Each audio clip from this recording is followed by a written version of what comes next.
দেশে চলমান রাজনৈতিক অস্থিরতা, আন্দোলন ও প্রশাসনিক অসহযোগিতার মধ্যেই ক্ষোভ ও হতাশা প্রকাশ করেছেন অন্তর্বর্তী সরকারের প্রধান অধ্যাপক মোহাম্মদ ইউনূস।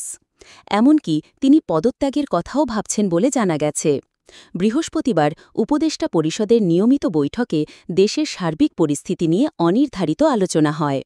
আলোচনা চলাকালে অধ্যাপক ইউনূস বলেন, যদি কাজ করতে না পারেন তাহলে তার পদে থাকা অর্থহীন।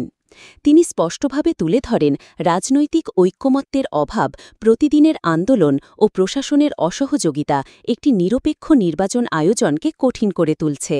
বিশ্বস্ত সূত্র জানায়, অধ্যাপক ইউনূস বলেন, যদি এই অবস্থায় নির্বাচন হয় তাহলে সুষ্ঠু নির্বাচন নিয়ে সন্দেহ থেকেই যাবে, আর এর দায়ভার তিনিই নিতে বাধ্য হবেন।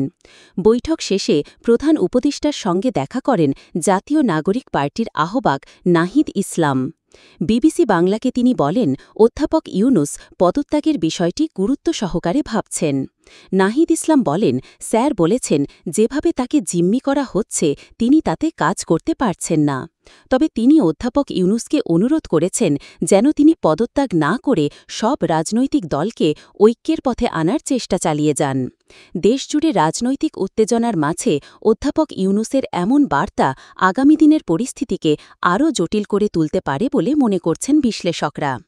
দেশবাসী এখন অপেক্ষায় প্রধান উপদেষ্টা তার পদে থেকে দায়িত্ব পালন করে যাবেন নাকি সত্যিই পদত্যাগ করবেন।